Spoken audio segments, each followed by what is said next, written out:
Welcome to Imprint, a podcast about creating a home and life you love. I'm Natalie Walton, an interior designer, stylist, and best-selling author focused on an holistic approach to homes. Each week, I'm sharing insights and interviews about the creative process to help you enhance both your interiors and well-being, as well as provide you with the tools and resources to make considered and sustainable choices with all that you create. If you like to try before you buy, I have some exciting news for you. You can now get an exclusive extract from my new book, Style. All you have to do is go to nataliewalton.com/style book and enter your details to get a free sample of what's inside. So if you're intrigued to learn more about how your style is the foundation of everything you create at home, go to nataliewalton.com/style book for your free exclusive sample. Hello everyone and welcome to Imprint. I'm really looking forward to sharing today's interview with Louisa Grey of House of Grey, who has an important and inspiring take on interior design. She's interested in a whole person, whole world approach to designing and building spaces. And she shares how she's built a successful design business on the back of these ideas without compromising on the look and feel of spaces. In fact, House of Grey's signature quiet luxury aesthetic is at the heart of her approach. Please enjoy my chat with Louisa Grey.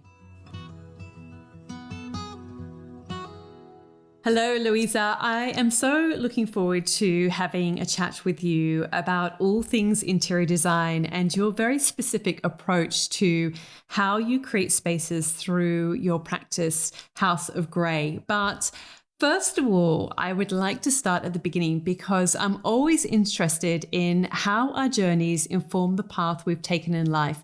So can you please share a little bit about where you grew up and if there was any indication that you would be where you are today in terms of your work? Well, hello, and thank you so much for asking me to come on board and have a conversation. It's always really, I'm always kind of slightly overwhelmed when other people are sort of as interested in what we do. I think probably because of my childhood of having very creative parents and having met at art college in the 60s, they kind of always encouraged me to think in a very different way and address my neurodiversity in terms of I'm quite dyslexic, and that kind of helped me change my view in a positive way in terms of feeling that potentially what could be seen as a hindrance, they allowed me to see as a very positive attribute to think differently about things. Having parents, my father was a builder and architect, and I just watched in awe over the years as he kind of juggled different projects and just loved watching him create these wonderful spaces. And I had a childhood of living in lots of different spaces in terms of I was born in a church. I then lived in a very old school kind of pub, which my father converted in the 80s. And he's always had just a different view on how to approach buildings, but with a very sort of caring view on it. And my mother was an international knitwear designer and had started a business with two young children, and then my sister joined. And I was kind of in awe of her being able to juggle being a mother, having her own business, having several knitters that she kind of designed knitwear pieces, and then they kind of made the pieces up for her, and just how she managed to, work that and have an adaptable life, that kind of very much appealed to me. And they've always had a very visionary circle of friends, which is kind of I've really drawn on, and you kind of take little elements from situations, and it's been very informative for me. Yeah, no, I can completely see then how it is that you've ended up where you are. And it's interesting what you say about dyslexia, because my stepfather has dyslexia, and I just anecdotally, from reading about various people who have it, I think it tends to be that obviously while there's one part of, the way that your brain processes information that might not work in the same way, but I feel that lots of people who have dyslexia, it's like that there are other parts that get amplified and you actually become really in tune with creativity or practical. Like my stepfather, I mean, he is incredible in terms of like he can do work as an electrician, a plumber. Like he's really hands-on. Like he really can understand things in a very hands-on kind of way. And I think, it's that, would you say that it's helped amplify other parts of your sensory perception? 100%. I think it has tuned me in a lot more to how things make you feel, because being at school and being in, when I was at school, it's very much you needed to get your grades. It was kind of, you needed to, as it is now, but just in terms of, there was a lot more of a, dyslexia was seen as a much more of a negative. It was a learning difficulty, whereas now it's actually seen as an attribute, I would say. And in terms of, I think it's allowed me very much I can go into spaces and I can just see, I just have a vision for how they should be, very three-dimensionally, which I know which is why our clients come to us as well, because they, I realised that I just thought it was a given, but I've realised that a lot of people don't have that sense of, okay, that's how it could look. They'll walk into a space and can't quite actually sort of see it at all or visualise it. So I would definitely say that that's focused me to really pick up on the things that make you feel good, and creating that space that really makes you feel happy, contented, and nurtures you at the end of the day, because sometimes out there it can feel quite hard and quite cruel. And I definitely felt that when I was at school. It just wasn't, there were moments of feeling it was very tough. So I think you turn these things around and you draw on them and think, actually, how can I pull this around to being a huge positive in my life, and focus on the really wonderful things that allow you to thrive. So it definitely has been. It's kind of, I find myself kind of, when I look at it now, it's a lot more, you can understand who has been very entrepreneurial in this world, like Richard Branson, who is dyslexic and quite is very vocal about that as well. And you kind of look at these, other peers and think, God, wow, you can really turn this around as well, and kind of use it as such a huge positive. My godson's dyslexic, and we have lots of conversations about, he's 13, and all of the things he could do in his life, and how, because he struggles so much at school, he barely can read or write. And I know that that's really hard, because he finds himself not focusing, not concentrating at school. And I think that's it's good to be able to pass on some wisdom learn from these things. Completely. I mean, I know certainly with my stepfather, he grew up, he's now in his 70s, and he certainly grew up in a time where I think, there was a perception that he was dumb, because people just didn't understand what it was. It perhaps didn't even really have a name then. And I think for all of his life, I mean, he's achieved so much. And I think so much of it, he's been trying to prove to to other people in a way that he's not dumb. I mean, he's, very smart, and he really has achieved so much. And I sort of, I wondered if that resonates with you. Oh, actually having this conversation with you, I do a lot of work on myself, just kind of looking at kind of deep diving into kind of inner child things. And there's definitely a lot that comes from, being dyslexic, not feeling like I fitted in at school, not understanding things. It took me a while to, when we were in class. I wouldn't just get things, and I found it very difficult in exams to retain information. And I found it, you compare yourself to other people at school as well, and I think there becomes very much an element of feeling the need to prove yourself, and it in a way it does.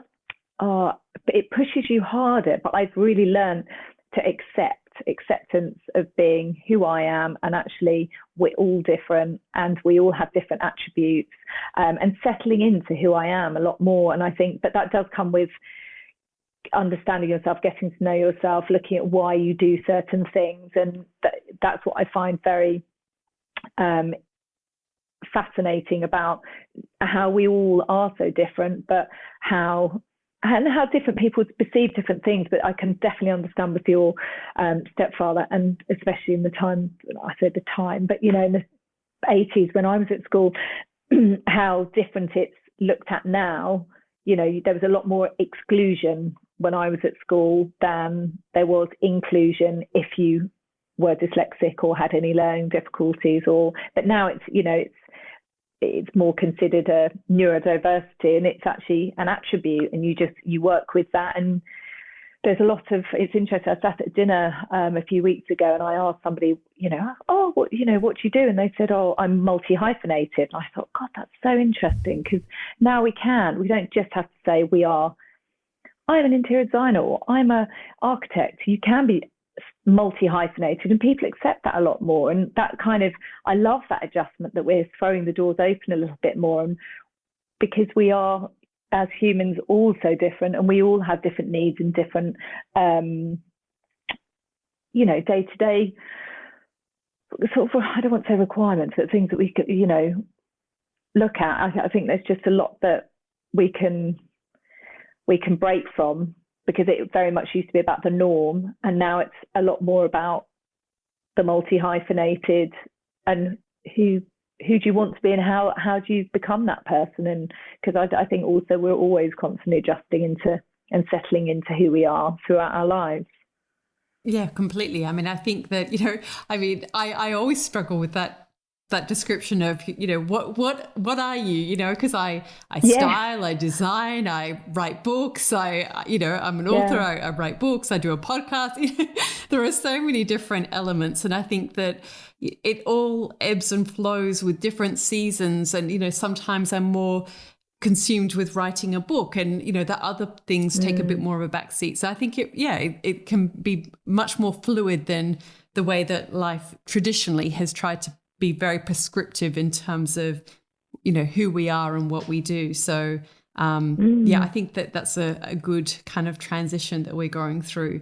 So then I'm curious about then, I guess, your formative years when you were in those late teens, and did you have a sense then of what you wanted to do once you finished school? I guess particularly within the context of what you've spoken about, feeling that it was a struggle to perhaps get through school.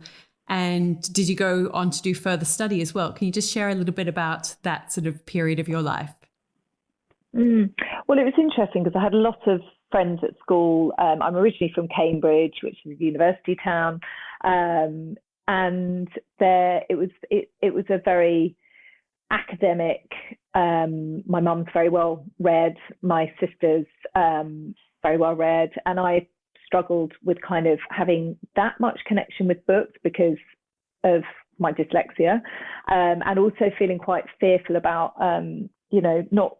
not feeling that actually going into an academic role was just not gonna work for me. It was made me terribly unhappy. I dreaded, having to write essays and anything to do with written work, and I majoritively dictated all of my English work to my mother. So I kind of felt what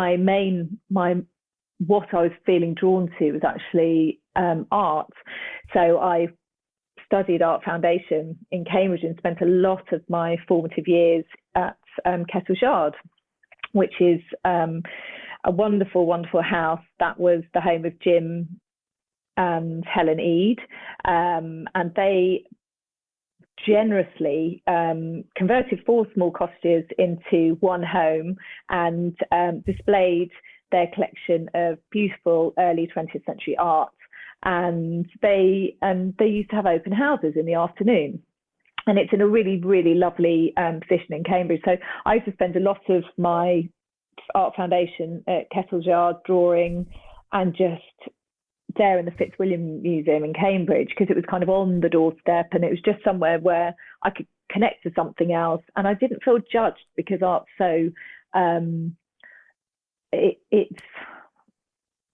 everyone has a kind of individual opinion on, it's objective, there's not one right or wrong. So I love that about it. It wasn't, like spelling, where it was either right or wrong. It was very kind of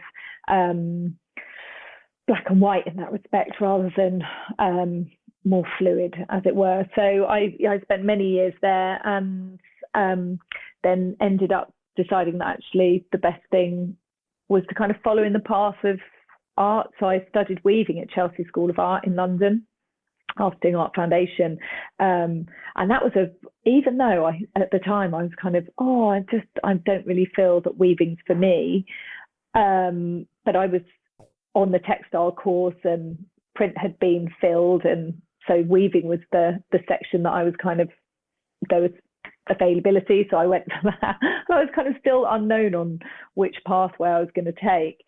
The one thing I sort of feel that the universe brings you things that you need in your life is it brought a huge amount of patience.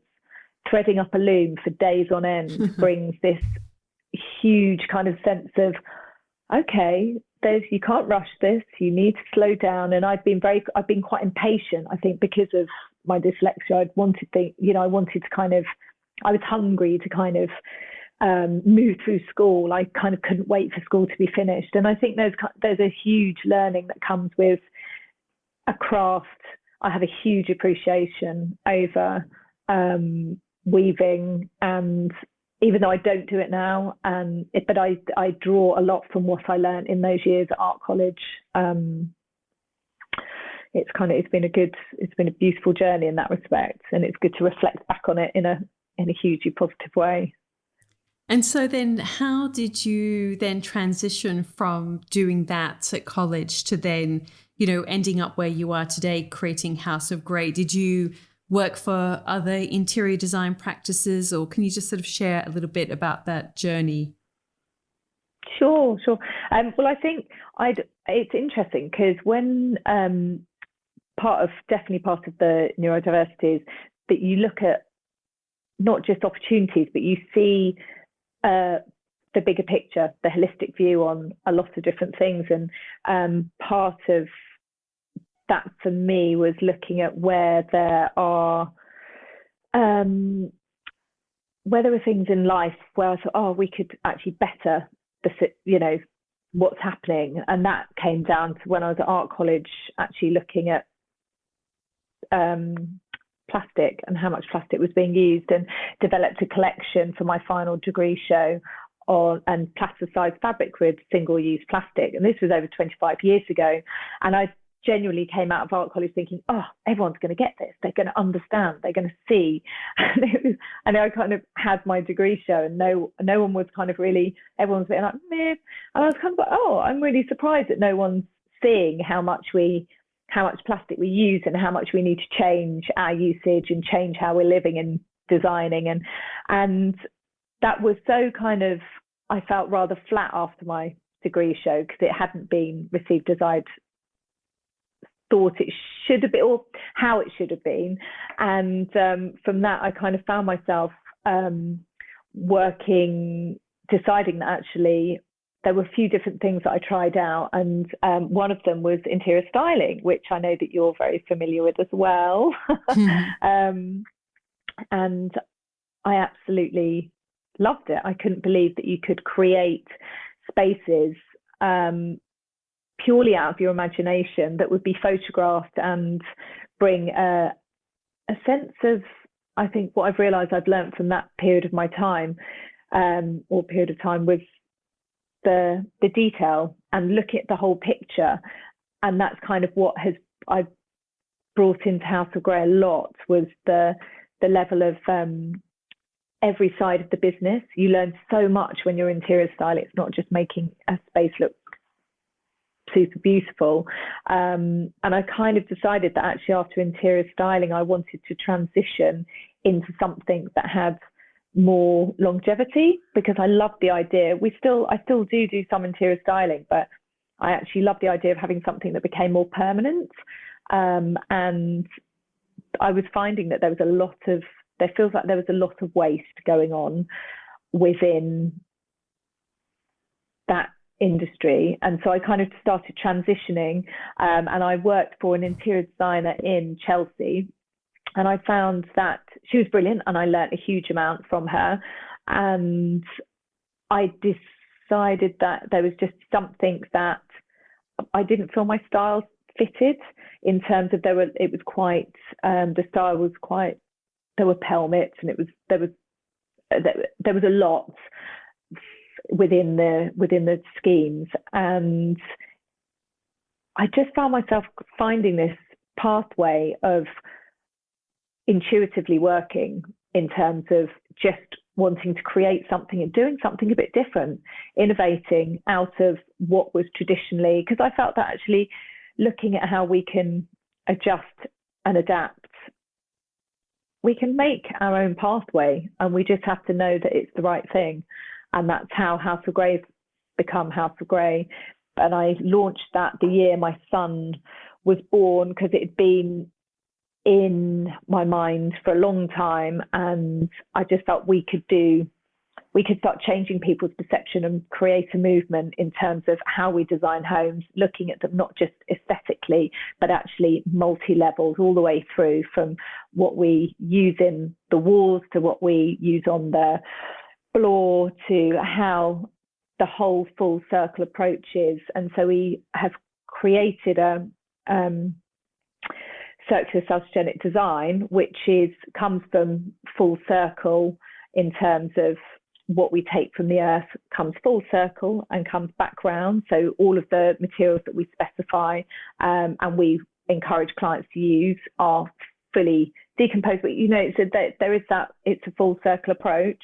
And salutogenic, which is something that it's come from the healthcare industry, and I couldn't quite understand with the healthcare industry how we look at the buildings and how they have an impact on our health. But when I look at healthcare buildings in terms of hospitals, to me that doesn't signify health. It does in terms of people getting better, but actually as spaces, as they're designed, I can't relate to them. They feel quite cold. They feel quite, generally, there's a lot of strip lighting. It doesn't make me feel nurtured. And I basically felt that there was something there to be joining the two together to create something along with our aesthetic that then became and has become House of Grey. So it was kind of it was joining three things together, which I felt should join together as a holistic House of Grey. Yeah, wonderful. Gosh, there's so much that I could ask you about this, but I guess one of the things, just going back a little bit, because I know that there are people out there who are interested in interior styling. I'm just curious, can you share how you, what field were you working? Were you working for magazines, or were you working for clients, and how you kind of got the work in that kind of capacity? Were you freelancing, or can you just share a little bit more about that to start off with? Sure. I started interning on magazines, and that was fantastic. It's a great experience.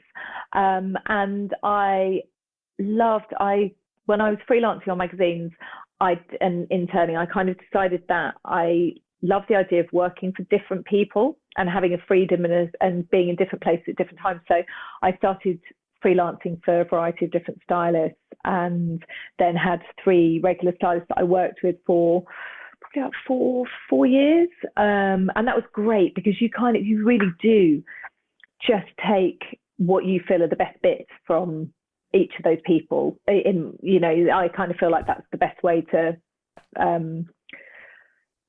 work, and I've kind of used that ethos and mentality in creating House of Grey. And I worked for many different clients, and then I basically compiled my own portfolio by doing test shoots, and then went out there literally pounding the street with a photographic portfolio, and built that up. And I styled for a number of years and traveled the world. It's been amazing. I worked in Australia, Tokyo, really fortunate. I think I did the most amount of traveling pre my son. And I've been to places that I'd never necessarily picked to go to, but were actually really informative and really just inspiring to go to. And then I sort of, as I said, I still do some styling because I love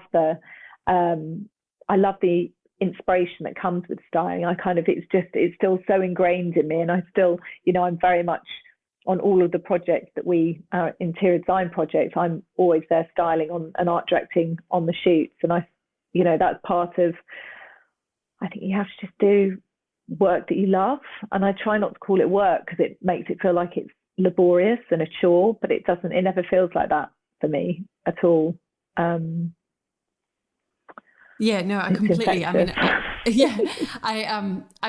sort of, I agree with completely in terms of, sort of saying that you started doing interning, and that's something I always say to people, when they sort of ask me, how do you get into interior styling? I mean, even so many different careers. I think just, shadowing someone or interning for someone, it's such a great way. You learn so much more in one day of doing that than you could by reading or listening to, however many podcasts or whatever. I think it's, you learn on your feet. And I think also I'd be interested if you agree with this, but I do think that when you do interior styling, particularly for, photography, that it really helps you to learn how to see spaces. You sort of see them in such a specific way. And I think it really helps you want to create moments in spaces as well. I don't know. Do you agree with that? Absolutely. And it was only when we were having a studio workshop the other day, and we were putting together some business presentations, and the lady that worked with us on the strategy said, I don't think you really understand how different your approach is in comparison to most other interior design companies, because all the other interior design companies come from interior design. They've done an interior design course, they've worked for an interior designer, and then they come in and produce their interiors. And then they'll have generally they'll have an outsider who will come in, an outsider stylist who will come in and style their spaces.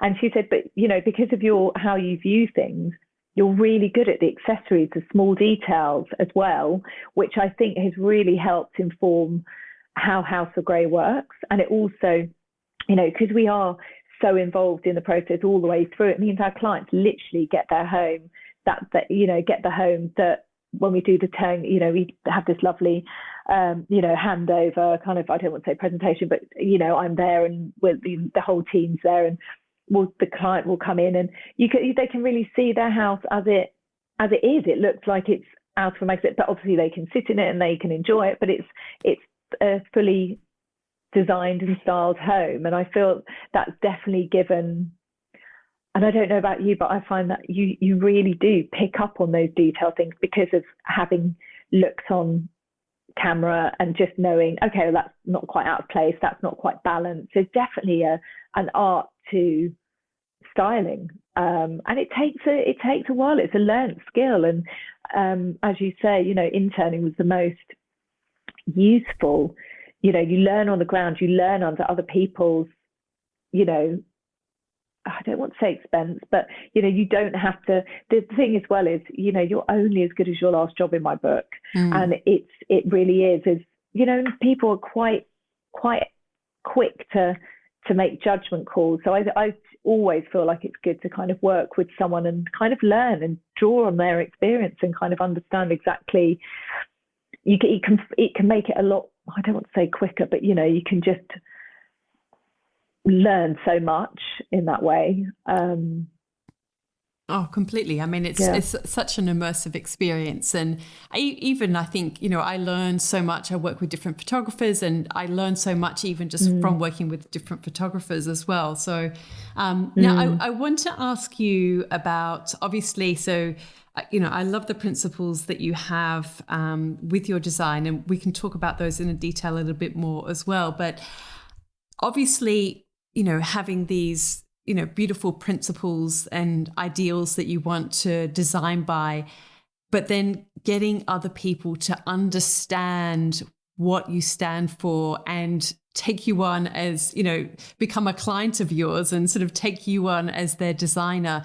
How did you go about that? Like sort of those initial, when you're first starting out, how did you kind of start to get momentum with your business? Because I think that's sometimes something that people really struggle with. mm. Um, we hold a lot of workshops internally in the studio, and I always had, and we very much, so we sat down and kind of had a large spidergram of exactly what I wanted House of Grey to be, the idea that I had behind it, which was we're the kind of House of Greys at the core, and then with this umbrella that holds a few different threads underneath the umbrella, and where we could really create something that wasn't just a work environment. It was about creating something that people wanted to come to, breaking out of the norm. The girls can have flexible working hours as long as they get their work done. They can make it work for them.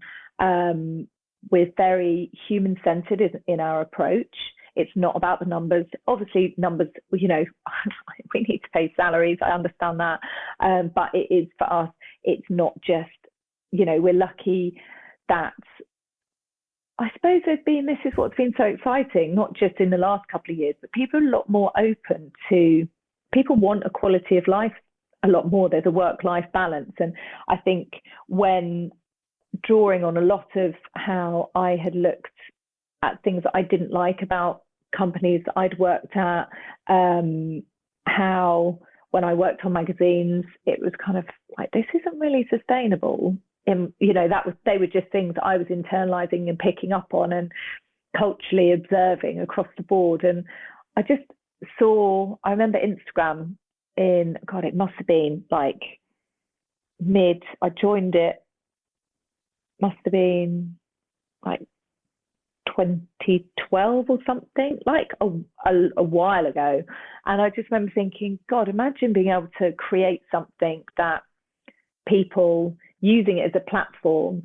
This is what I mean about working intuitively and innovating, and how you seeing opportunities and thinking, well, that's a free platform. Why don't we create something that people that want to be a part of, something that I truly believe in?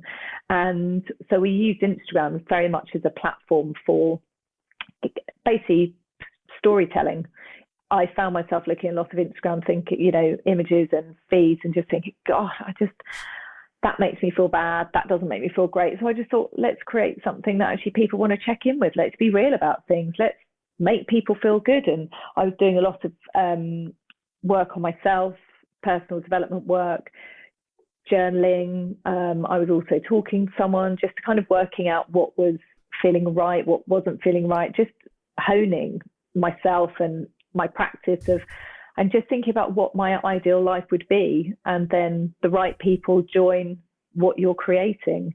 And so that's kind of, it's having a belief and knowing what you're doing, above all as well. It's actually about putting time in as well. I do spend time thinking about things and spend time working on projects and working with the team. I'm always in the studio every day pretty much, other than when I'm on holiday. But I'm very proactive with what we do in the studio. And I think we evolve continuously, because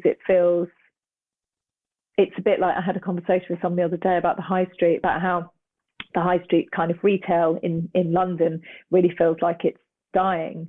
And it's because they had one business model, and they've never re-looked at that or reflected or kind of adjusted.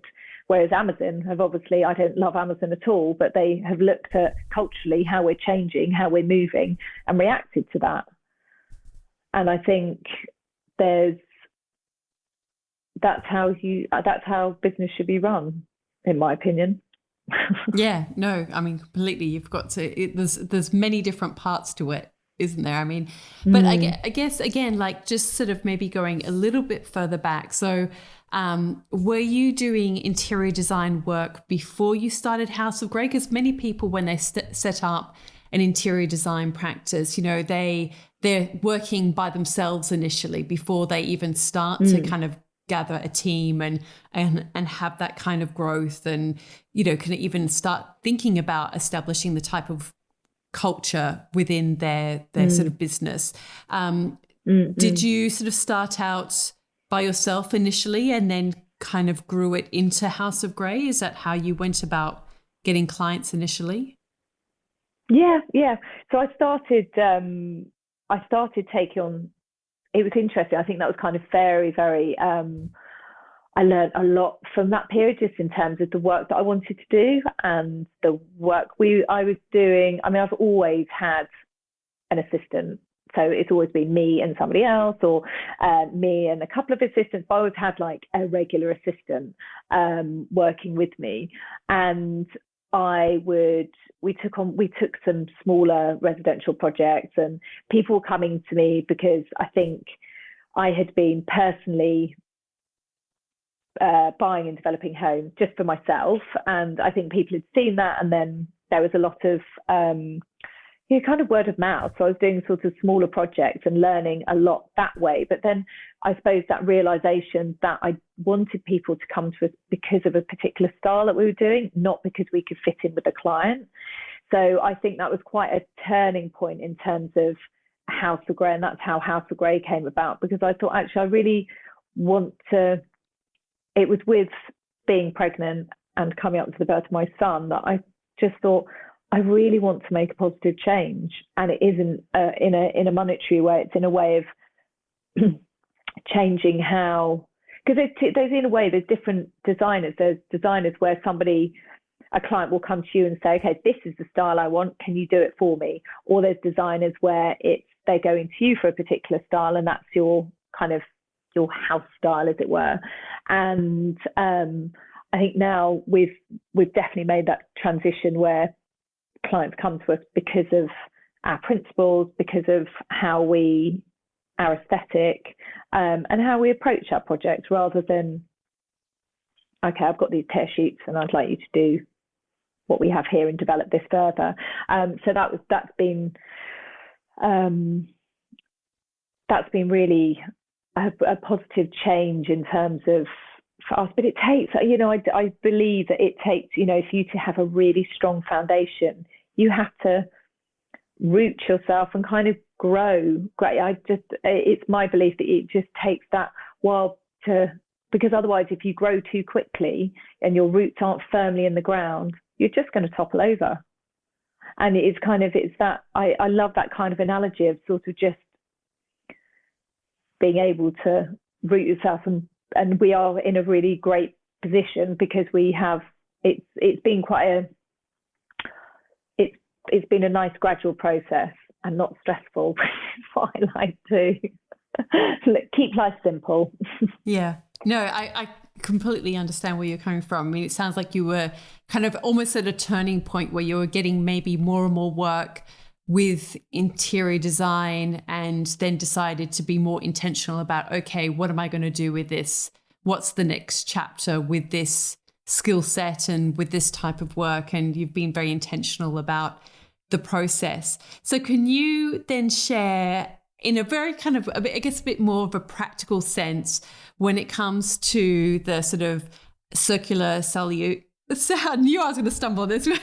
Salutogenic design. Salutogenic. Thank you. It is a mouthful. I totally appreciate it. Can you share in a kind of more practical sense how you actually get these principles at work in the spaces that your, House of Grey designs, and just sort of give us a bit of an insight practical examples of how this manifests, I guess, in your work?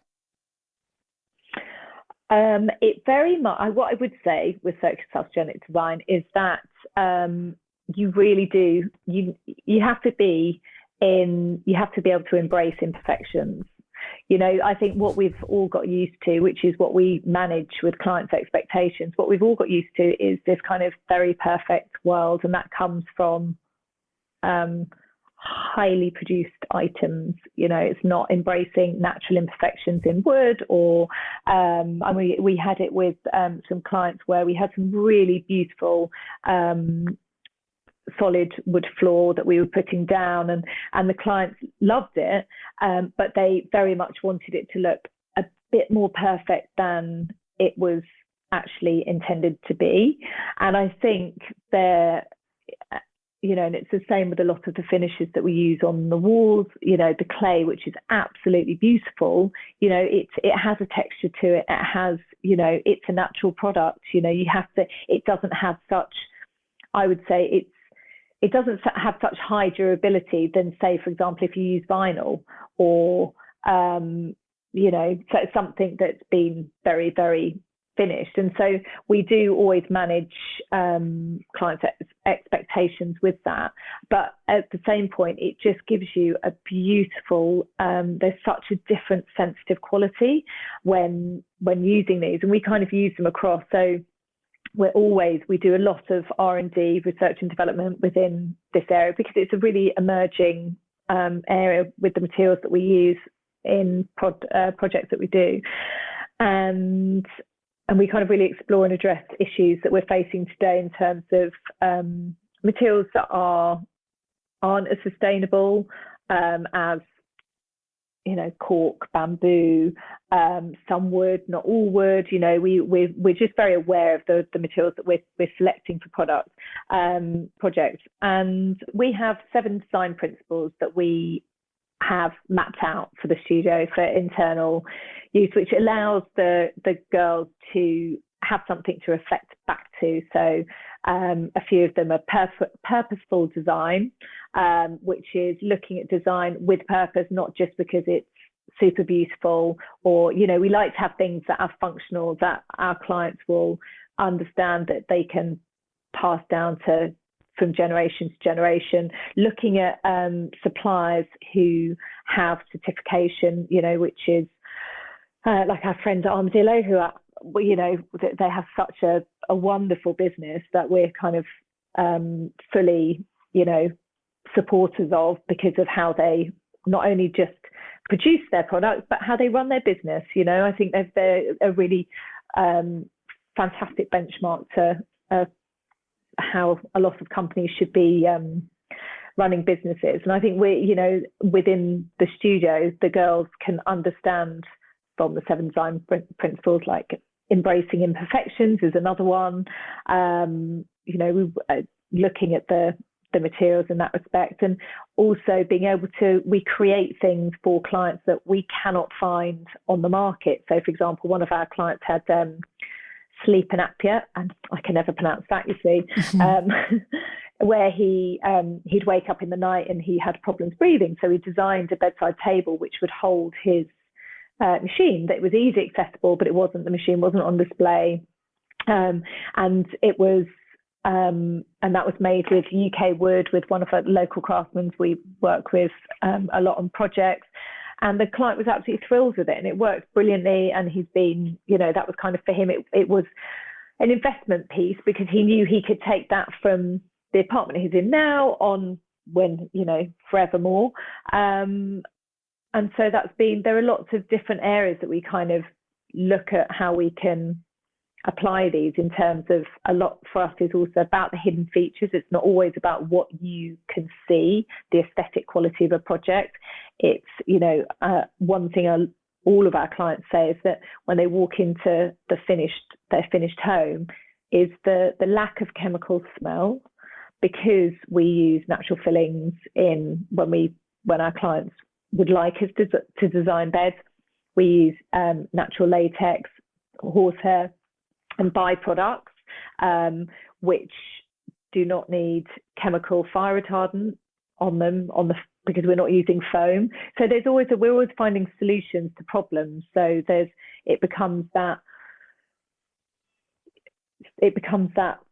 area where you kind of think, God, for how many years have I lived with all of these chemicals around me? In terms of, we use a lot of grappenstone as well, which is a natural VOC-free paint, so it doesn't off gas. So the volatile organic compounds we've all been used to living with for years and years, when we paint our wall and they kind of emit these kind of nasty gases, which now I'm so pleased that things are actually changing and moving forward in such a quite a fast-paced way. I mean, I think this is what's been great about COVID. It's propelled everyone to move forward in such a with momentum. It's really great. I mean, I know COVID wasn't great at all, but just in terms of people's awareness, I think it's very much made people consider a lot more about what they're surrounding themselves with, which is what we've been talking about for a number of years, which is really good. Yeah, I went on a sort of journey myself of discovering all of this stuff while I was researching my book, Still the Slow Home. And once I always sort of say, like, once you learn about the chemicals that are in so many products within our homes, such as mattresses, and I mean, there are so many different elements within the home. And once you learn that, you can't unlearn it. It's just, yeah. And then I designed a studio shortly after that, and really embrace many of the principles that you're talking about. And it doesn't have any of those kind of chemical smells. Whereas, it's amazing, like you say, how we kind of just got used to sort of living with paints or painting our homes, and then having like, oh, that stinks for a few days, and thinking like, oh, it just stinks, but it's doing more than smell, it's actually affecting us.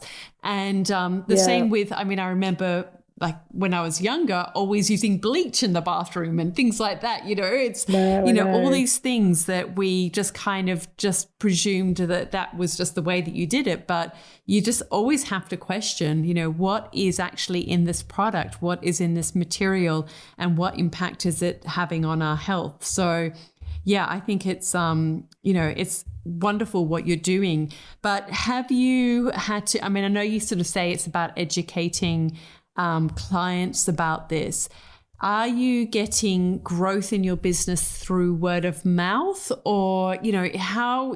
Because obviously it's wonderful to have these principles and ideas, but it's still not mainstream. I agree that it is becoming more and more well known. But how have you managed to grow as a business based on these principles?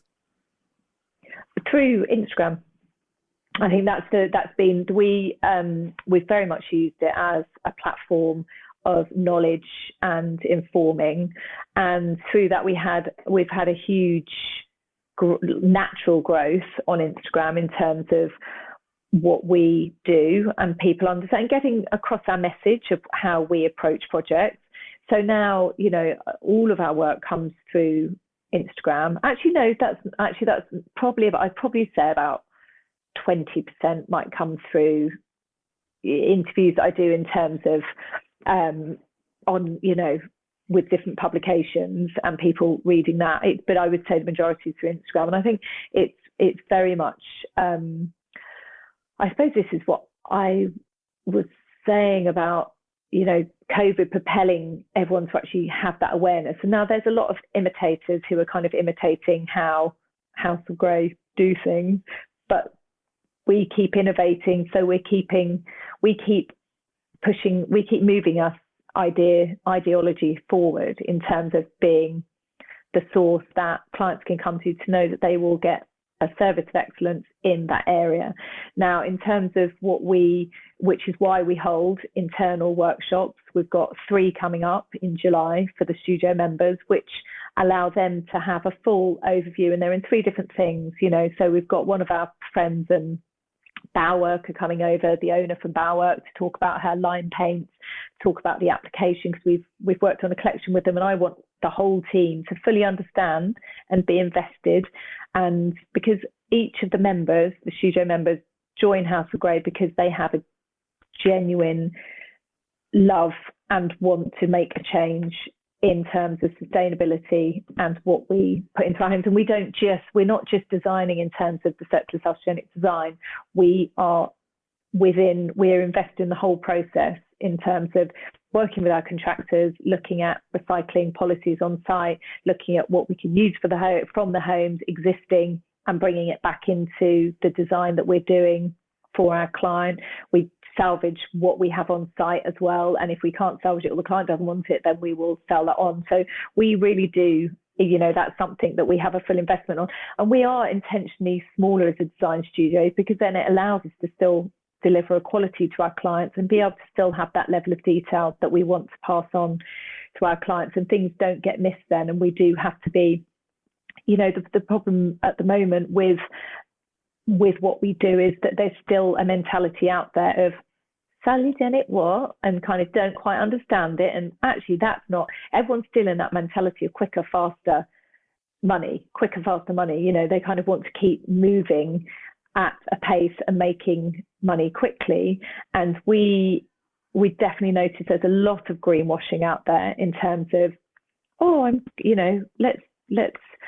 this is a green, we've designed this with, circular principles in mind and biophilic design, and we've got a plant in the corner. And that's not kind of, we've turned projects down that we feel don't work with integrity, aren't aligned with our philosophy and our design thinking, because if we're going to deliver something, we want to wholeheartedly say this is as the highest specification in terms of what we can deliver, and knowing that we've restored a property with all of our design, the majority of design principles aligned. Sometimes they don't all line up in the same way, but just in terms of what we deliver our clients rather than, and it's, and I think things are changing. Then, if you look at Milan Design Week, it's all about sustainable design, and what I find quite interesting is it's all about sustainable design. I found myself thinking what would be really great is if they'd actually looked at the design show as a whole and then used some of the material from the design shows and then reuse that for internal community projects within Milan for communities that are slightly less afforded to be able to invest in those things. But that's me being an idealist in terms of part of well-being, and part of one of the design principles is always giving back. That's the feel-good factor. It's not just all about take. So that's very much how we approach our projects. It's with our clients. It's not just this is a project. This is, we become very much about what can we give back? How can we work with genuine integrity across the whole area of the project? I'm so passionate about it. And I think probably this is why why we're growing and why we are where we are now, and why people can actually have a true understanding of House of Grey, because of our communication and how we genuinely care about what's happening and being able to make those changes, and why we don't, or haven't to date, worked with a large developer, because we perhaps don't fit into their benchmark of being able to do it quickly, not thinking about how the process is, we're very considered about how we work. And that doesn't work for everyone, but I would say that change is happening. And if you look at how people are approaching things and how people are buying more carefully. They're happy to wait longer. They have a more people don't need things with such immediacy anymore, and people aren't buying via marketing as much anymore. And it's a bit like reverting back to what you were saying about the paints and how we used to decorate our homes. And we were fed this marketing dream for many, many years, and we all kind of unconsciously didn't really consider why we were buying the paint for our walls that was smelling for a couple of days, and we didn't really even think about it. But now people are there seem to be a lot more illnesses, and my journey came about from having problems conceiving and thinking it's just just deeper diving and thinking about things a lot more and becoming a lot more aware. There's so much that you can, it's kind of like a can of worms in a way. Once you start, there's kind of, and we're certainly not saying we know everything, but we are well informed on our direction and where value comes in terms of interior design and health and home. Yeah. I mean, I hear these stories, you know, through friends and people that I interview for the podcast, how much our health is interconnected with our home. And, you know, I mean, there's so many different elements, but I mean, even just in my local area, we've had flooding and there's been huge mold issues and, you know, just on a sort of basis of, you know, of that, which is just the weather, you know, affecting our homes and it just how you know, you start to look at like how the houses are built and designed, and there's just so much into that. So I'm kind of curious about, obviously you're very passionate about, you know, so many different things, and you're essentially running this business. I'm not, you know, I don't know if you're comfortable sort of sharing, you know, how many people are in your design studio, and if you could give us this insight into like what your days and weeks look like, and what you, because I'm just thinking, you know, there's so many different elements. I mean, obviously there's the, you know, learning and educating yourself, there's briefing your team, there's meeting with clients, there's, you know, looking at your Instagram and your website, which is really beautiful, both of those things. And I mean, I'm sure, you know, you can't do it all. You know, you have to outsource that to different members of your team. And can you give us an insight into, you know, how you manage to do that? Because I think that's something that a lot of people struggle with is letting go of certain aspects of the business or the process so that you can grow, and so that, you know, these ideas can spread and you know, and get out there as well. Well, I think you realise when you run a business, as much as you want to maintain, it's not even control. It's you know, you care about what you're doing. You want to make sure your client feels that they're your only client. And I mean, currently we have 6 members in the studio, all women, not for any reason in particular, but it's happened that way. We really keep trying to get a guy in, but it just hasn't happened. But we're a really close knit team, just in terms of we have a very open policy, and due to, as I was saying, kind of I work very intuitive. I'm very aware of how people are feeling in the studio, and I think, as well as being I'm a single working mum, and I kind of realised at the stage of my son, you know, you think you've got everything under control, and then they're ill, and you're like, okay, great. You know? Well, you want to be there for them, and you will be there for them, but then you're just trying to juggle a business. And I realised at that stage I kind of needed to build the business a bit to be able to maintain being there for my son, because he's my priority. I think we are at a stage which is really exciting. We've kind of realised that we probably over the next year will be growing more. Now, I don't want to be a huge design company, but I've realised that obviously you have to adjust and adapt. For example, our lovely company manager, who's been with me 8 years, is going on maternity leave in 2 months. So I sort of, you know, then you realise, okay, we need to kind of balance it out and find someone else. And she very much knows the ins and outs of kind of the day-to-day running of the studio. And I think we've sort of learned through meeting people and having an understanding on how they work when they come in for trials, whether that's going to work for them and for us. It has to work both ways. And I think because we're still friends with all of the members that have been with us and were, you know, who decided to move on because they wanted to work with a bigger design team, or because I think we have a different, you know, we're different. We have a different way of thinking in the studio than, from what I'm led to believe, other design. I haven't worked at a large design studio, so I kind of don't know how that but from what I'm led to believe. And I think that's kind of, I think the main thing is that we really just look at what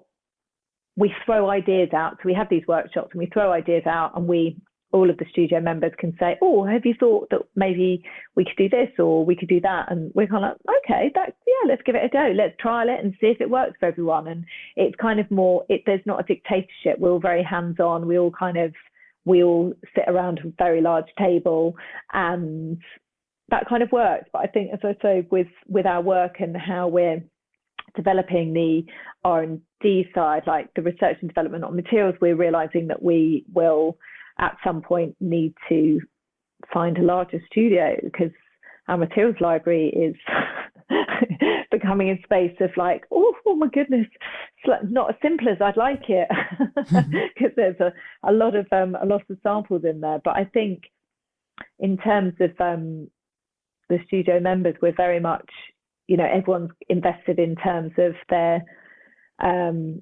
emotional, spiritual and mental health. We don't do late nights here. We don't, and that's, I do, but the girls don't. But that's a choice that I want the girls to finish on time, have a work-life balance, and have a flexible, there to be a bit more freedom, because I think then you get more from people because they are happier. That's why I'm more contented. Yeah, no, completely. But yeah. And what about, so you've taken on collaborations. You've sort of spoken about Armadillo, which is an Australian company, which many of the Australian listeners would be familiar with. I mean, I've loved watching their journey, because I know Jodie quite well, and we were started our sort of journeys at around the same time in different spheres. I came across her while I was working in magazines, and this was even before she started Armadillo. So it's just been such a joy to see the business that she has created with her business partner, and like you say, the values that they have. And Bowerwork, which Bronwyn and her home is in my book still, and I've met her and I love what they do. And I'm not familiar with Koto, so you could maybe share a little bit about them. But why have you decided to go down the path of collaboration? And and can you share how that process has worked and what's been your intention with it? I think it all came about, and it was pre-COVID, of just thinking, well, one, Armadillo came about because I just genuinely couldn't find any really, really beautiful rugs where you knew the origin, you knew the processes. And I just thought, this is just ridiculous. I can't believe that, I wanted to work with 100% natural rugs that I could specify for projects that didn't have polyester in them, that I knew that the production processes were thoughtful, they cared about the people making the rugs, the crafts people who were actually, that whole process. And there was nothing out there that we could find. That is changing now. But and so I approached Jodie and Sally with an idea and a business idea, and they were really open to it, which is fantastic. And it's been a really wonderful journey, because it was our kind of, having worked with 3 different companies of different sizes, Armadillo being the larger, Bowerwork are fantastic, and we've kind of, what's been great is we've building and developing these really wonderful working relationships with people that are actually friends as well. So that's fantastic. And I think with Bowerwork, that's been interesting, because they with the paint range, I suppose, working in 3 different mediums as well. So and having the weaving background was another reason for approaching Jodie and Sally, because I thought, actually, I don't want to personally weave, but I know the background. I know I have an understanding of the process myself, a hands-on understanding from studying at art college. And I suppose with all 3, I kind of thought, it was looking at senses. So it was a kind of the feeling underfoot with the rugs was really important when we were designing those. That was something, because I love being barefoot in the house, but I also love that idea of not having, even though I don't live with a lot of things, interestingly, I love the idea of not having sound. You know, having children, you kind of sound bounces around an empty space. So it's that acoustic quality that was quite important for us within designing the rug. So the powerless rug is particularly lovely and chunky, and it's just so gorgeous underfoot, and it was so that you could actually lie in it. And because I love gong baths as well and sound meditation, it was so that you could literally have a pillow, lie on it, and just treat it a bit like a very, very thick, delicious, chunky kind of, like a lovely acupuncture mat sort of, you know. It's just that they were kind of the processes behind, but also visually to look at, very visually pleasing. And then with the bowerwork paint, it was that the same thing of, oh God, I just can't find any really beautiful hues to put on the wall that kind of have texture, that it wasn't going to be clayworks as in a final finished, like clayworks is quite different, which is clay on the walls, which has I couldn't personally put it up. You have to be trained to apply it. And it's more like a plaster application. Whereas with bowerwork paint, I could definitely do that myself. You just have to get used to, you know, painting in rhythmic ways that work for you specifically and how you like things to look on the wall. So we approached Bronwyn, and she was really open to the idea as well, and the collaboration. We'd followed them for a long time. I loved what they were about, and there were lots of kind of synergies in terms of, you know, they quite a family run business as well, but still really feeling passionate about what they do.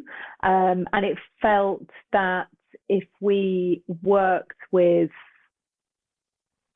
took three different elements, being visual, bowerwork, sensory for Armadillo, and then the scentscape with Arrow, who I contacted Shizuku and Manuel at Arrow and approached them and said, I'd just love to develop a room scent that has basically purifying qualities, because I hate going into a home, having worked on shoots for years as an interior stylist, and going in somebody's home and smelling last night's dinner just never worked for me at all. I just, you know, you kind of want to go in and just, it's very emotive, and it's very, there's just something behind it. And so I went to Berlin to meet with them both, and Shizuku's background is as a naturopath, so it's very much about using different ingredients, natural ingredients that would have different qualities.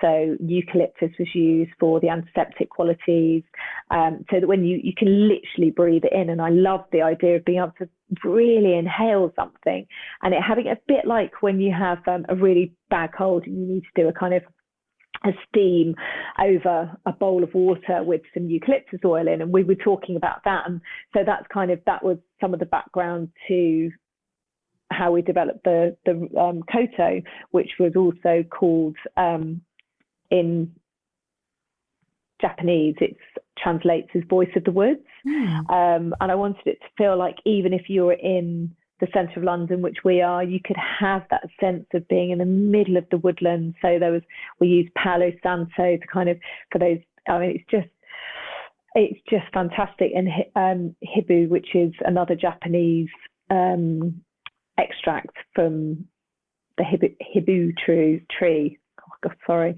And that was really, it gave it a very deep level of, it wasn't too uplifting, it wasn't too citrusy, but it had a kind of beautiful deep rootedness to it. So whenever, I mean, we use it daily in the studio, and it's just been, and I use it every time I do yoga. So 3 times a week I spritz it, and I kind of just take a deep breath and breathe really deeply into my stomach.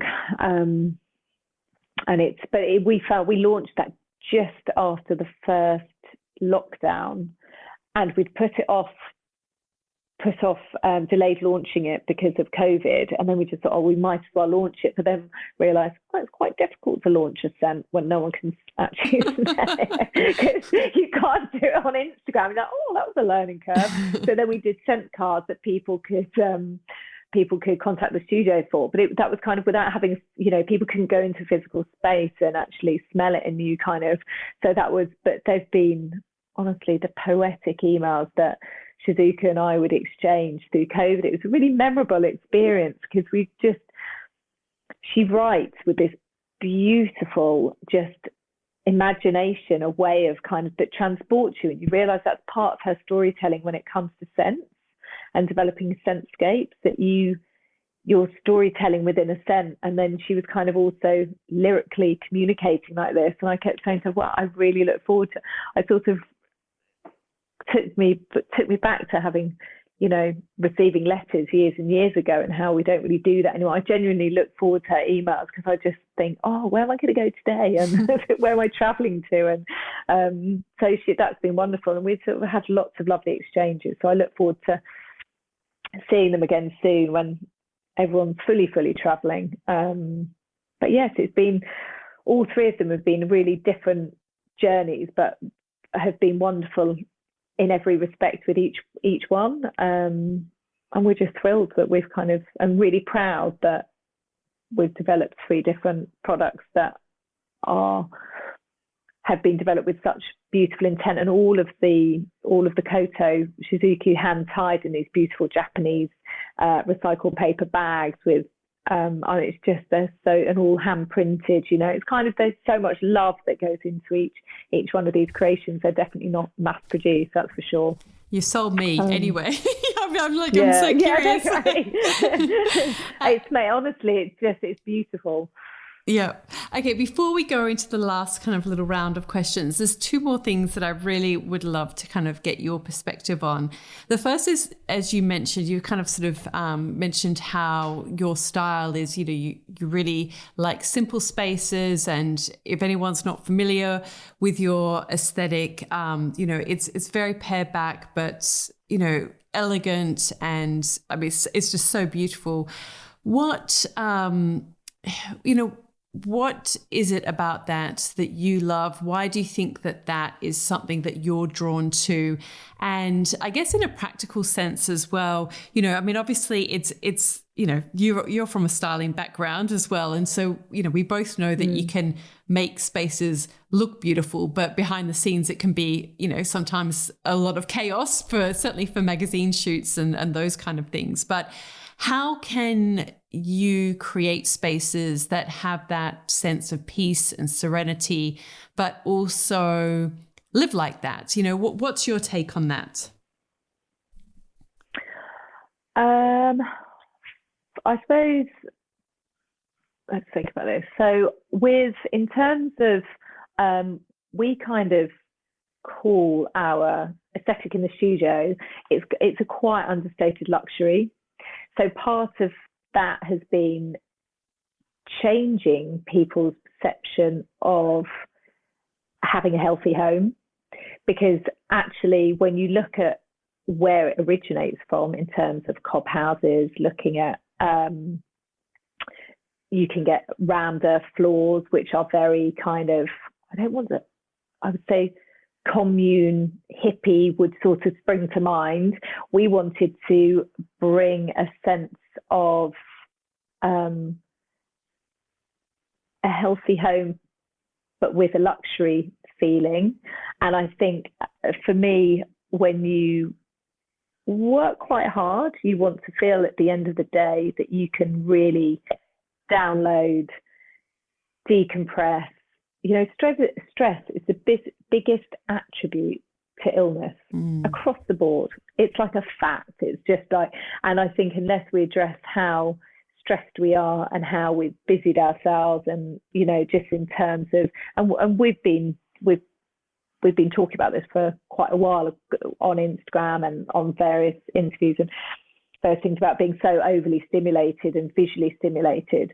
And I think a lot of that comes down to, for us, it's just planning out and space, looking at the flow of a house and incorporating, really getting to grips with how your client or how that person who's going to live in that home is going to live there. Really just, this is what we do a lot with our clients, and just, so that we can accommodate good storage and the the learning behind what makes a good space. And I think it's interesting because when I left my previous home and went into a rental space just for a bit to kind of collect my thoughts and just work out what my next movement would be, I couldn't, it just occurred to me just how many people they will not really think about how they're cooking in a kitchen before they design a kitchen. And when somebody else does it for them, they will just be doing it on a template. And it's exactly like when you're buying into mass development. We're finding that we have clients who come to us who've bought in a larger development and they would like it tailored to their needs. And that's because developers, will design one space and just replicate that over, 40 different flats. However, as humans, we're not all templated. It's very rare to see people are the same and live exactly the same and have the same habits. So I think this is where we're very, it's very important for us to really understand our clients. And we have quite I don't want to say process because I don't want anyone to think it's labour intensive working with us, but just getting to know a client. And so that we can really deliver exactly the home that they are going to be 100% content in, and that they can just feel supported, nourished, and download at the end of the day and feel that they've made, I say investment, and it's into their own quality of life. I think it's really, really important to be able to do that. And it's I had a friend for dinner last night actually, and she just went, "Oh, will you come and look at my house? Because I cannot believe how calm I feel sitting here." She said, "I feel so good. And I can't do this, and I don't know what, you've used different finishes and I don't know what they are. But what I do know is that I feel I'm really content." and I thought, oh, tick. Yeah. That's how I've realized when I did my own personal work, what I really enjoy doing is making people feel good. Yeah. And part of that comes in designing a really good space. And it's definitely not a people pleasing thing. I genuinely want somebody to walk away and to go, that's the best thing that was the best choice I made.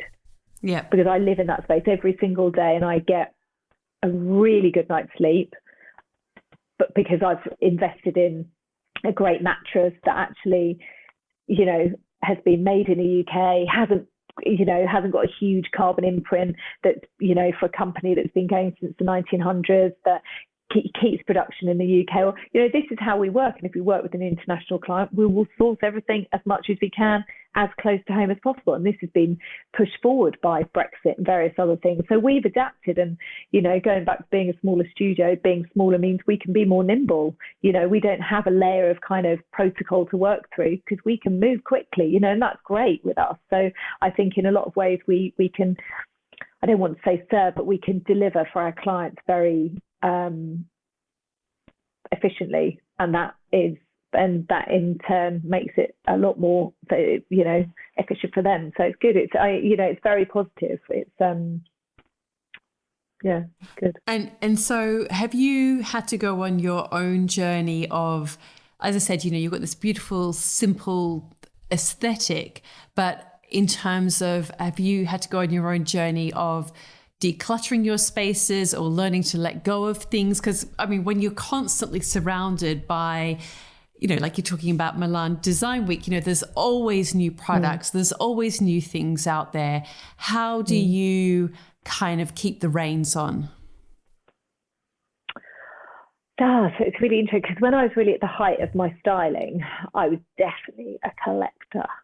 And that maybe made me go the other way, because you know what it's like. You kind of, I'd go to, oh my God, you'd go to like vintage stores, and you'd be like, oh my God, and it wasn't necessarily all new things. It was like some car boot sales or vintage, and and then I just found myself being like, oh my God, and looking at things going, oh my God, how much do I actually use that? And actually, I'm spending more time cleaning it than I am using it, because I'm using it once a year and I'm not.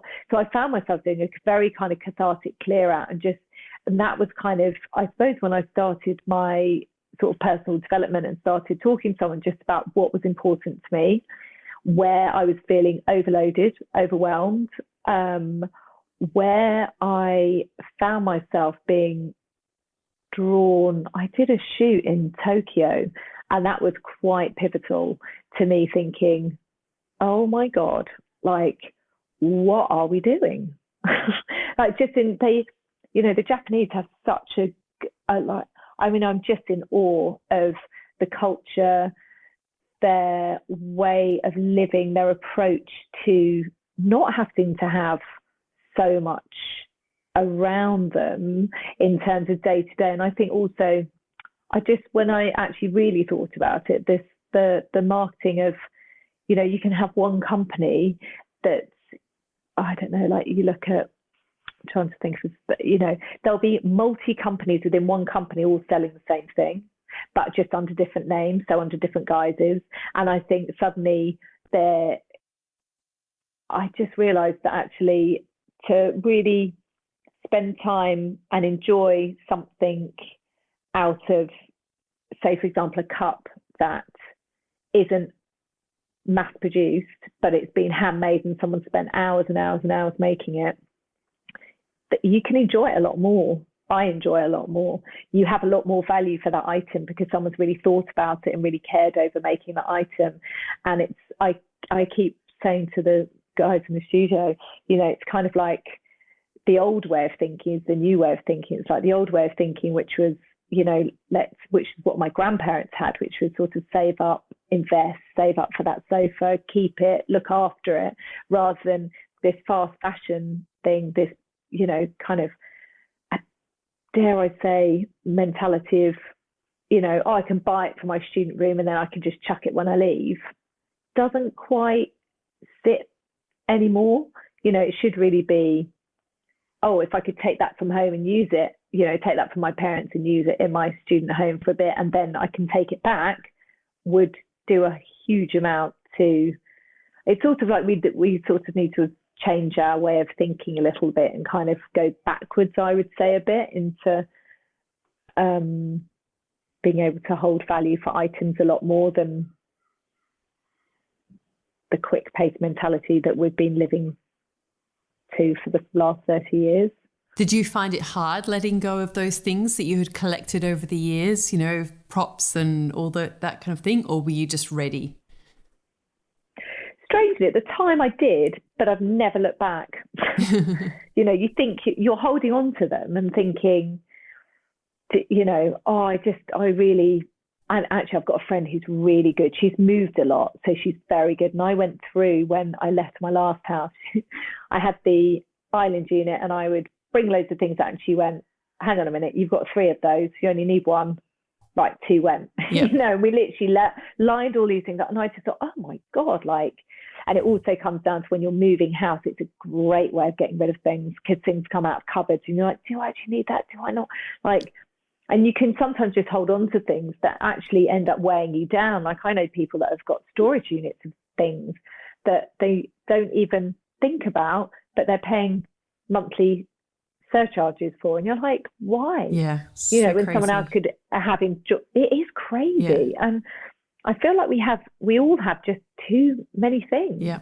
And we don't need as much as we have. Like, I look at my wardrobe and I'm definitely guilty of buying the same thing again, and I kind of, oh no, I've definitely got a pair of trousers quite similar to that. So I'm definitely being more, my awareness is becoming a lot more in tune across the board, not just with home. And I think it's easier sometimes for somebody else. I know with clients, we kind of go through it with clients where I'm like, do you really need that? And then sometimes, I'm like, how often do you use it? So we have a bit of but sometimes it's purely you're holding on to something because it was somebody else's and they've given it to you and you feel you should, but do you really like it? You're not really that, so there's sometimes a little bit of coaching, no. gentle coaching with clients of going through things completely with them. And I just wanted to finally ask you, I mean, you've touched on your Instagram and how you started using it at the start. Your feed is so beautiful. What is your approach to what images you choose to share? I know that you sometimes share the work of other designers, and images from nature and things like that. Can you just sort of share a little bit about your approach to how you choose to show up on Instagram? I think it's something that people struggle with a lot in terms of the voice that they choose and the message that they share and what even to share. Can you give us a little bit of an insight into that?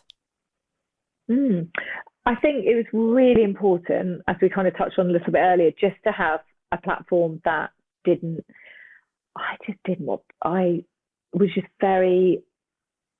I wanted it to be about how something made you feel and making you feel good.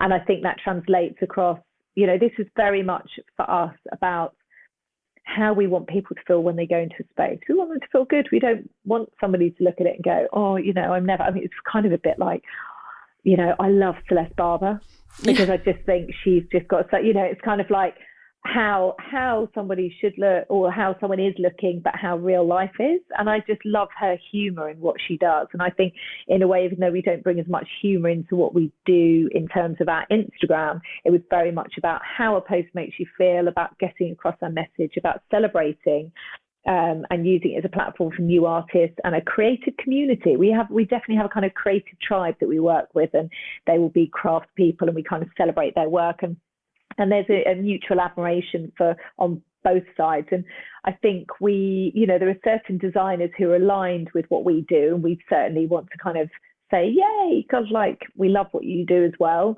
And I think it's quite a good way now. We find people look more at the Instagram than they would do perhaps our website. So it's kind of a quicker way for us to, push projects out, to showcase our projects as well. And it brings an insight to what we really believe in, and that's creating positive change and not just purely based on monetary reasons. And it kind of, I think as well, it allows us to show the team as well behind House of Grey, that it's not just me doing everything, although I pretty much do have a hat for, I do work on the Instagram. I answer pretty much all of the Instagram. If anyone contacts the studio on Instagram, it will kind of be me responding. But I think it's really important to know that there's someone there taking responsibility for everything that happens, and who really cares about it in that way. So we've realised it is a huge, it's a bit of a beast, Instagram, to keep feeding it. It's like I keep saying that to the girls. I'm like, this beast that we have to feed on a kind of regular level. But it's been brilliant for us finding new designers as well. I mean, we really do use it a lot in terms of seeing what's going on, and it's quite easy in that respect. And connecting with people, I've connected with lots of people on Instagram that I wouldn't have done if it had been 10 years ago, where it'd be an email across to someone, which becomes a bit more formal. I like Instagram because you can kind of message someone and it's a lot more relaxed. So I think there's a lot of positives with it, and we keep on track with just thinking how it would make us feel to see that in someone's feed, and take from there. Yeah, no, it's good to focus on the positive, because sometimes it feels like it's so easy to just focus on the negative aspects of it. But I know. I appreciate that. Yeah. Glad. Yeah. Okay, so I've got there's sort of 10 quicker style questions. I really appreciate your time. I've really enjoyed talking to you. I could really easily talk to you for another 3 hours, but I won't, because I know we've both got other things to do. But I like these questions because they kind of give a little bit more of an insight into some other aspects of you and your personality and your journey. So which 5 words best describe you? Could you think of 5 that might be most suitable? I definitely say positive. I always look on the positive side of things. I'm very focused with how I think about things. Always innovating in terms of just seeing how things are developing, and just looking at that. It fascinates me. I find it really, really interesting just looking at everything as a whole. I definitely say I'm can be guilty of being a perfectionist, which I need to kind of work on a little bit, because even though that's a good thing, there's definitely some negatives in there. And I would say personable. I like being with people. I feel that I'm good with client facing and also people, just being out there with sorts of people. I'm completely getting that vibe I enjoy that today. What's the best life or career lesson you've learnt? Always listen to your instincts. It's interesting, having worked myself, you kind of realise when you're a child, sometimes you feel something and then you can sometimes be told, oh no, don't be silly. And that kind of knocks a little bit you off your instinct side of things. And then so you have to kind of sometimes reprogram yourself a little bit. But yes, your intuition, it's never wrong. If something feels like it feels good, go with it. If it really doesn't, then just don't listen to your head, listen to your gut. What's your proudest career achievement? I would say the Home of Holism, which we launched this year as a kind of I'd say micro, but it's like four floored house at nearly 4,000 square feet of showing how we should be building and designing homes. And that was it's a real passion project, because it's my home, it's where the studio is, it's a showroom. It kind of has lots of different functions, but also it was built with absolute passion, from using 100% natural sheep's wool in the insulation, using slate on the roof. We're soon to get solar panels. It really is how we are, our view to how we should be living and renovating homes now in modern day. Yeah, no, completely. What's been your best decision? Oh, it was definitely to have my son Huxley, because I know it sounds a bit soppy, no, but no, it's beautiful. Think now he's got it's one of those things, because I sort of find myself always thinking, not always about work, but and then I just realized that the other day when I was talking to him, and he'd said that I was asking about what he wanted to do when he was older. He said that he wanted to take over House of Grey. It really made me laugh, because he started designing homes and doing floor plans and elevations, and set himself up a little desk in the studio, and it was just terribly sweet. And I said, oh, why would you want to work for House of Grey? And he said, because I like the way you do things. And I thought, wow. That was sort of, it was just it was a real moment of just thinking, wow, this is the next generation of design thinkers and thinkers that can make a difference. And he is understanding what's right and wrong in terms of what we need to be changing. And they're learning it at school as well, which I find amazing, of sustainability and how we can start reacting. How we need to be reacting, rather. No, that's great. Who inspires you? I definitely keep this in the family, but my father, because he's always been a very good sounding board of sage advice, having run his own business for over 40 years and having had a team of people that worked with him. Even though things have changed slightly in terms of business, he has just been I'd say he's been my mentor in a way, because I find that when you're running, it can be quite lonely running a business on your own when you don't have a kind of a board of directors and financial advisors, and you are working so intuitively. Sometimes it can be it's good to have someone that you can just kind of bounce some ideas off, and he's that person, 100%. Oh, that's so special that you've got that. What are you passionate about? I mean, you've spoken about quite a few things that you're passionate about, but maybe anything else? Yeah, I have my sort of guilty secret, which sounds a bit weird, but and I basically I pot and I love pottery. And interestingly enough, Jodie from Armadillo now pots at the same class in London. I've been doing it for about 7 years, and I think she joined maybe a year ago. But it's my guilty pleasure that I do for no commercial. I don't sell it. I just pot and I make things for the studio, actually. So we all use the cups and plates in the studio, and it's just something I kind of just really like keeping on the down low for just like quiet moments on a Friday. Nice. I'm like, how do you find the time? That's wonderful. Yeah, sneak off, and when my son's with his father, I always sneak off on a Sunday and just go and sort of just pot away, and it's brilliant. Oh, that's so good. Quiet. What dream do you still want to fulfill? I think, I don't know, it's an interesting one, because I really do feel quite full and content in terms of the accomplishments of how work is and how House of Grey has developed and how we are as a business. But I think now the team is building, I would definitely like to be able to take, and especially since COVID has we seem to be going back to a relatively sort of normal sense of life. I would like to travel a bit more with my son, just to experience some things with him, because he's had quite if I think back to my childhood, he's definitely had more of a sheltered, because, homeschooling for a year and a half, 2 years, and not really leaving London that much.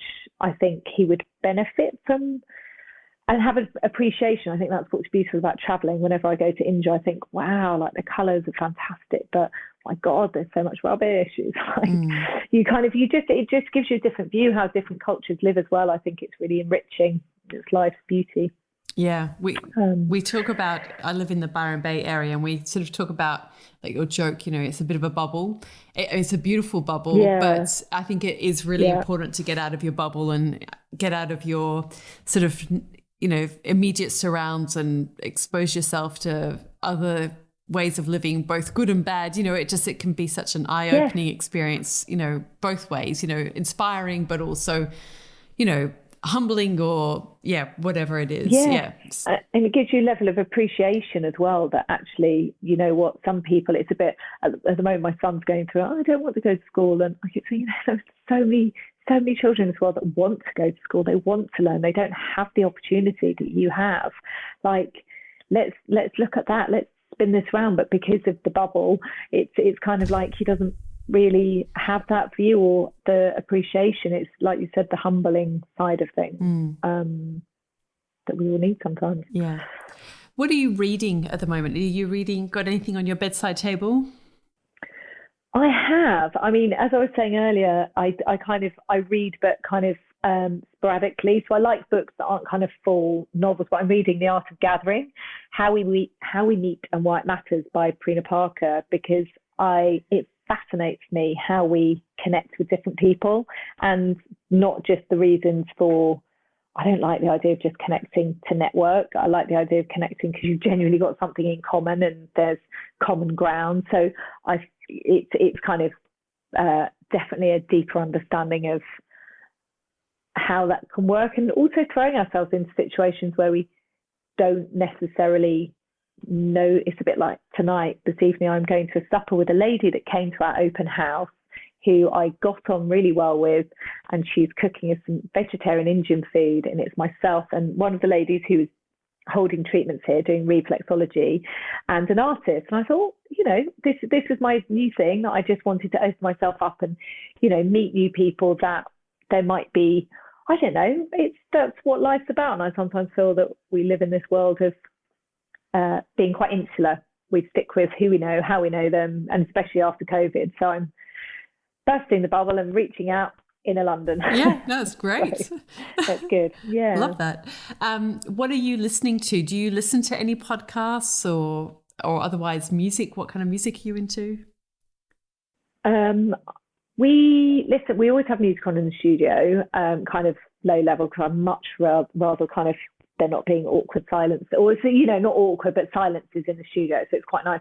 So we listen, at the moment we're listening a lot to Vulture Prince, Arooj Aftab, I think that's how you pronounce it, but she's great. It's quite melodic, but she's got a very kind of hypnotizing voice. And I cycle my son to school every day, so he's on the back of the bike on a cushion, and he's on the way back. I'm always listening to Expanded podcasts, which is kind of a lot of the personal development work, and it's by To Be Magnetic, and it's Lacey Phillips, who's an American lady, and she kind of it talks about life, how we can, inner child work, how we can better ourselves, looking at neuroscience, how we can reprogram our habitual kind of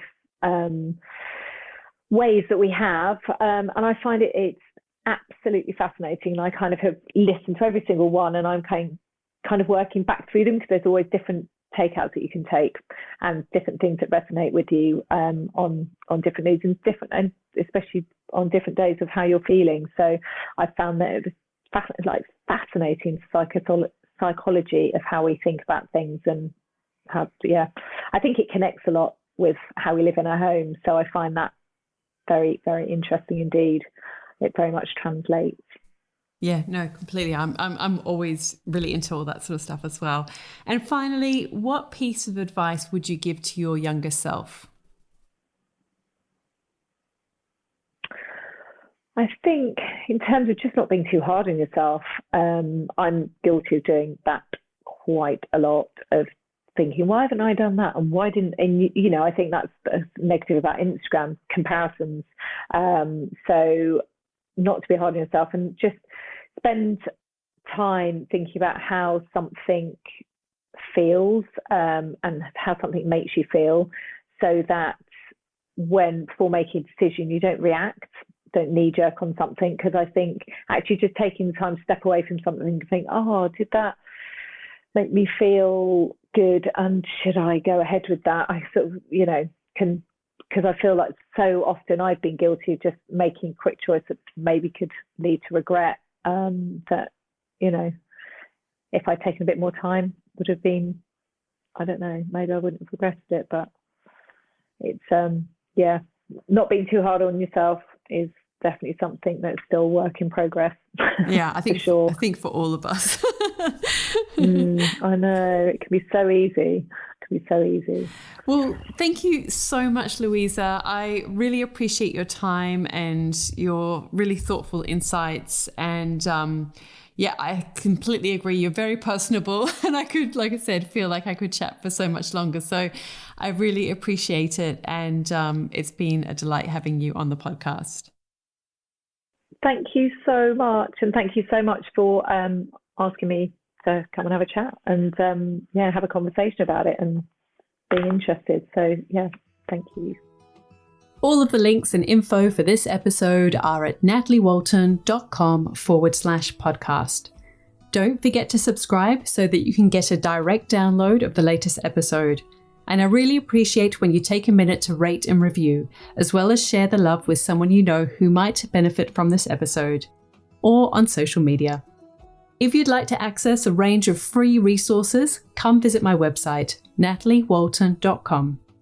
Thank you to Jaeger Media for producing this podcast. And I would also like to acknowledge the people of the Bundjalung Nation where it was recorded, and pay my respects to elders past, present, and emerging. I look forward to connecting again soon. I'm Natalie Walton, and you've been listening to Imprint.